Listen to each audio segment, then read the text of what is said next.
Today is 1st of June 2026 na huu ndio mwanzo wa mwisho wa the first half of the year. What happens at the end of the first half of the year? The first thing is the finance bill. So this year we have the finance bill 2026, and like I told you earlier, finance bill 2026 ni mbaya kuliko 2023, 2024, 2025 na 2026 combined. That is how bad this finance bill is. There is no sector of the economy yenye ijaguswa. Kama ni mobile phone yako, the cost if you go to buy a new mobile phone after this bill is passed, the price itaongezeka by 50%. So simu ya 20,000 utanunua 30,000. Another thing that has been yani imekuwa affected, industry ya soda. So like kina Coca-Cola, kina nani, costs are going to rise. I don't know, like you just mentioned something. If there's something that you can mention, mitumba, ngoza mitumba already have been affected. And they're playing games, the minister, cabinet secretary or treasury, anacheza games na watu wa mitumba wanamsupport. But what they don't know is that this is a government of a duplicitous presidents. Yes, the president is duplicitous in nature. So amewadanganya ya kwamba ati sijui all the taxes zitakuwa covered in 5% called something called presumptive tax, but they don't know ni kwamba after mzigo kuingia, so once they pass this bill watakuta ya kwamba kuna some clauses in there that retained the previous taxes that they were already paying. So basically another increase of 5% on to other taxes zenye tayari zilikuwa kwenye system. Kenyans around the country and outside the country, we must reject Finance Bill 2026. Tafadhali, each and every one of you, wherever you are in the country, you must come out to reject the Finance Bill 2026. We don't have an option. We don't have an option. This Finance Bill is not just punitive. It is going to take away so much from the Kenyan people that, you know, most of us very soon are going to end up being broke and being bankrupt. There is nothing in this finance bill. Hata watu wa betting, even betting people are affected. Washaongezewa tax huko. Akina Mpesa wameanza kulia. Yeah. So whichever way, wherever we are, you know, chochote unachofanya wewe as a Kenyan, you must know that Finance Bill 2026 is punitive. It is supposed to end to be passed before 30th of June. What I just wanted to inform you is that kuna public participation zenye zinaanza kuanzia tarehe 2, 2nd of June, that is tomorrow, until 8th in around 13 counties around the country. So wewe, especially mimi kwa watu wangu wa Taita Taveta, I just wanted to tell you ya kwamba public participation yetu itakuwa tarehe 8. Zi tarehe 8 ama tarehe 6 in Mwatate. Just look at the screen. I'm going to put up that program hapo hivyo, so that watu wangu wa Taita Taveta, you have the exact date. Don't depend on me much you know, kwa mambo mingine kama haya, mingine unajisomea pia kwenye screen. The other issue ya mwezi wa June is the Ebola scandal that has just erupted the other day.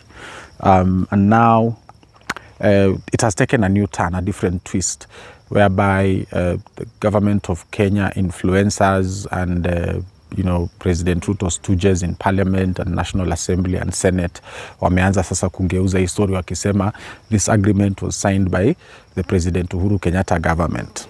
The question here is, kama the agreement ilikuwa signed by the President Uhuru Kenyatta government, how comes guys, I'm sorry, leo niko mbali sana na nyumbani, so imebidi nishutu kwa mashamba na ngatwa sana huku chini.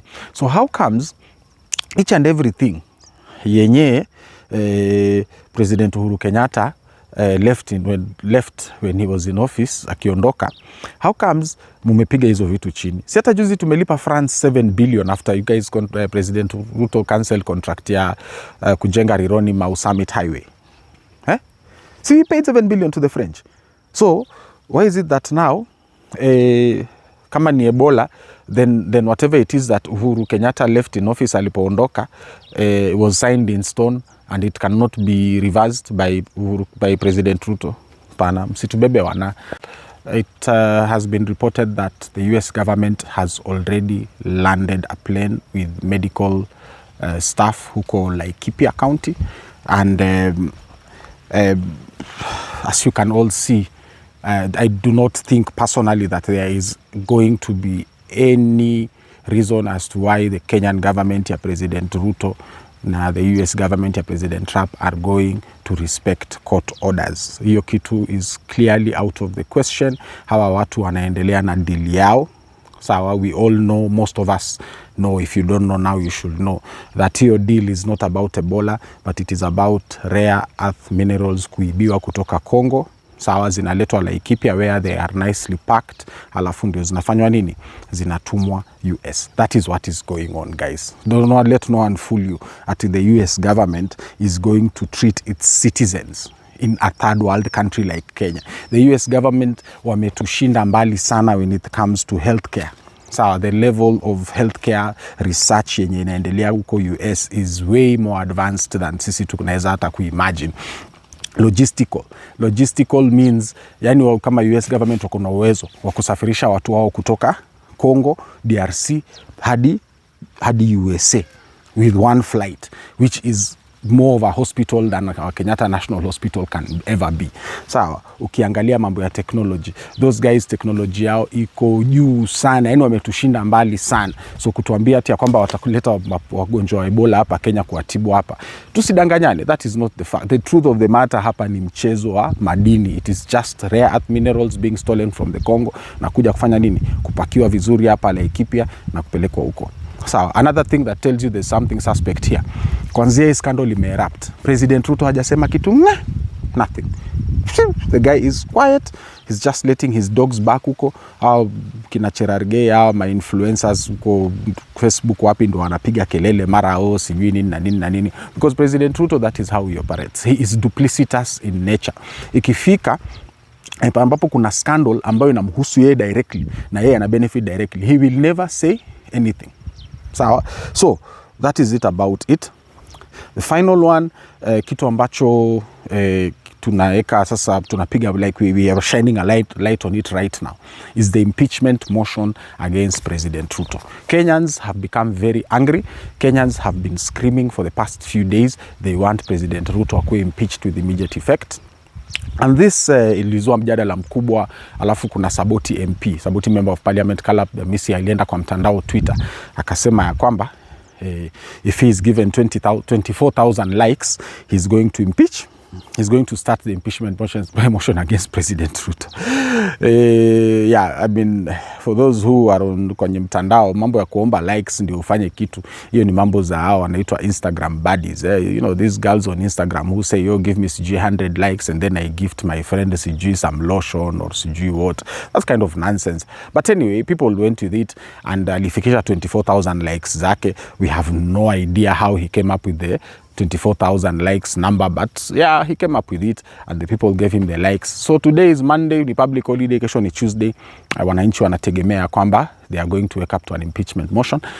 But the twist is that since 31st of May, jana, wale ambao wanaitwa bigwigs kwenye mtandao on social media, bigwigs, those are the people with huge followings, started a quiet, subtle campaign ya kwanza kusema ya kwamba an impeachment motion at this point in time will fail.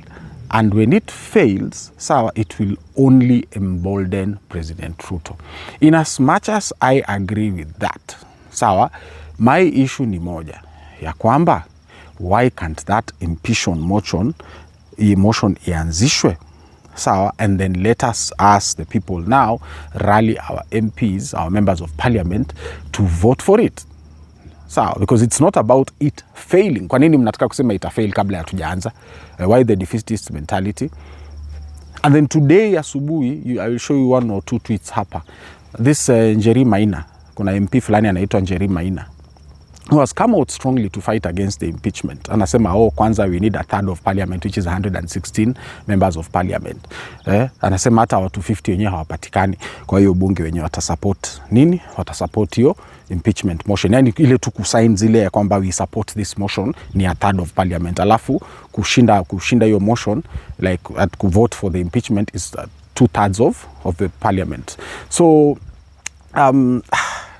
you guys, yani kitu ambacho kinaendelea hapa is the same game that happened in 2024 June when the people ganged up against President Ruto and his government, and he realized that look, hapa hii imeenda sawa. So he called up Raila akamwambia, mzee, hii itapita pia na wewe sawa. So we need to gang up and we need to defeat the people.